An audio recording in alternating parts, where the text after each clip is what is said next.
officially opened on Grand Bahama. The Deputy Prime Minister giving an update on Oban Energies. And the police beat retreat set for tomorrow. The Bahamas Tonight Northern Edition starts now. This is the Bahamas Tonight, the Northern Edition. Good evening, all. I'm Shashina Rule-Farquharson. As always, it is so great to have you with us.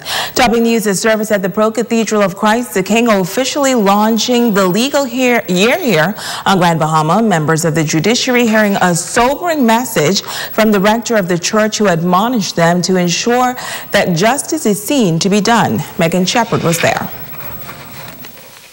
Students, teachers, and members of the legal profession here in Grand Bahama taking part in the traditional religious service to mark the opening of the 2019 legal year. Attorney General for the Bahamas, the Honorable Carl Bethel, explaining the significance of this historic tradition. What the legal year signifies is the start of really the criminal assizes, as they call them, in Old England. It is when all of the criminal courts start to function. And so that has traditionally been marked by a ceremony. And that is what we've gone through firstly in Nassau 2 days ago, and of course now here in our nation's northern capital.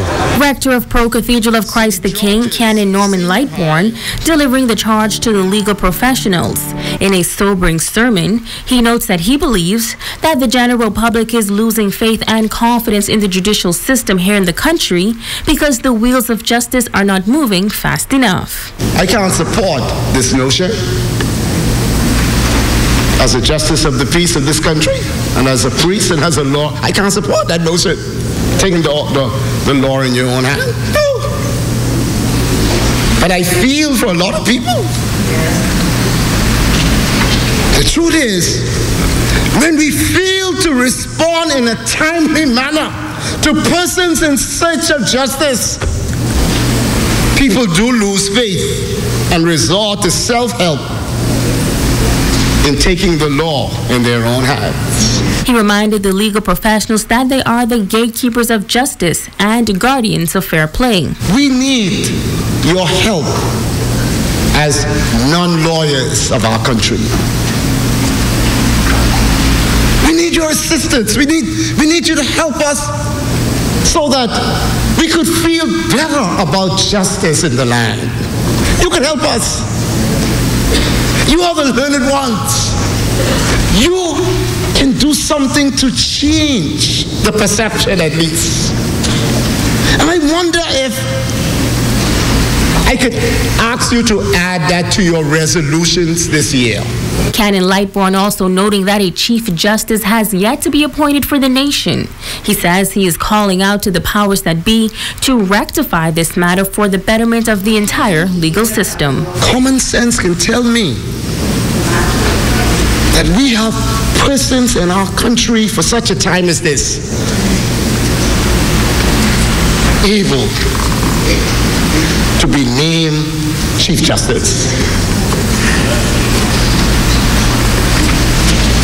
Political interference. It's a serious matter. It's a serious matter. The judiciary is an independent branch of government. I learned that in social studies, was it 50 years ago? Following the march back to the Garnet Levarity Justice Center, there was a performance by the Royal Bahamas Police Force Band. Megan Shepard, ZNS Network News.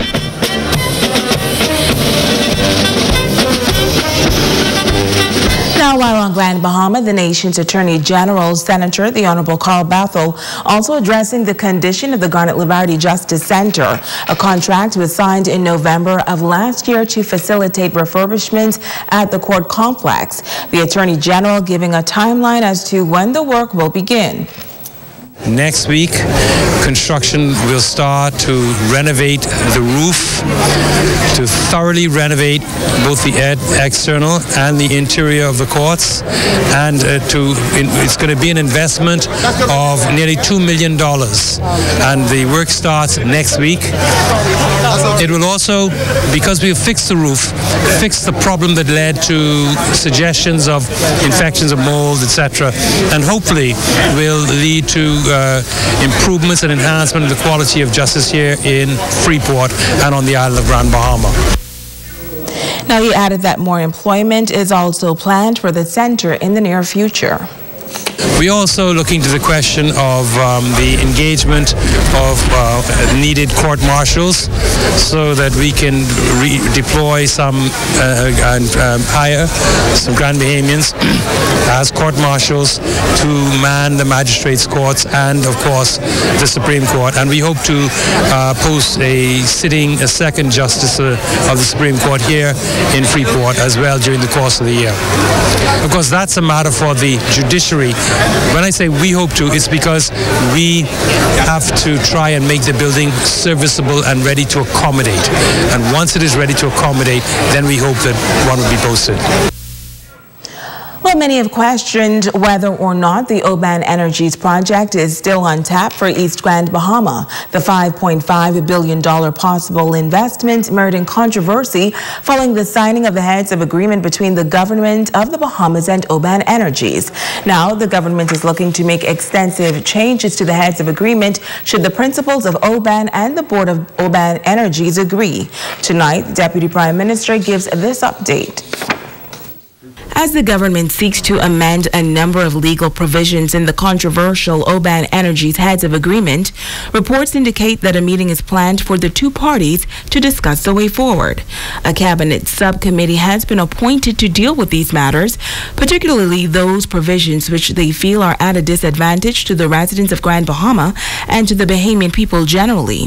The Deputy Prime Minister, Minister of Finance, and Member of Parliament for East Grand Bahama, Peter Turnquest, details the committee's role. They were charged really to look at the overall agreements and structure that had been previously put before the cabinet, to look at the EIA, to look at the business model to see whether it is one that is sustainable for the area and for the Bahamas, and to ensure that all of the areas that we recognized that needed attention or more attention that they were focused on, and at the end of the day, whatever decision we make is based upon and backed up by sound data and sound analysis. One of the areas that has been of concern to the residents in the East Grand Bahama community surrounds possible environmental and health issues, including odors similar to those that residents in the Southern District have complained about for decades. We had certainly been told that the technology today would not or would control or mitigate those kinds of risks. However, again, we'll wait to see what the EIA study says, and we'll go from there. Turnquest, who is the representative for the East Grand Bahama constituency, shares the response from his constituents on Oban Energies. I think it is fair to say that my constituents are still very optimistic that this project will come to fore. There are concerns, as there are in any community, about the environmental effects, and they, like the rest of us, want to ensure that whatever is done there is done in an environmentally sound way, that there is an emergency environmental management program, that the environment will be first and foremost in whatever considerations, but that there's the economic activity that may be generated from it will benefit the further development of the area in a sustainable way. In other news, the shipping company Valeria Caribbean will be adding the fast ferry Wame II to the route between Fort Lauderdale and Freeport, Grand Bahama, to replace the first ship as of mid-January. The second ship was re-engined in 2017 for greater energy efficiency and service reliability, as well as a higher speed. This fast ferry sails at 35 knots and will complete the route in 2.5 hours. The first trip will be during this month, departing at 8 a.m. from the Fort Lauderdale port to Freeport. The new ship will complete the route in less time.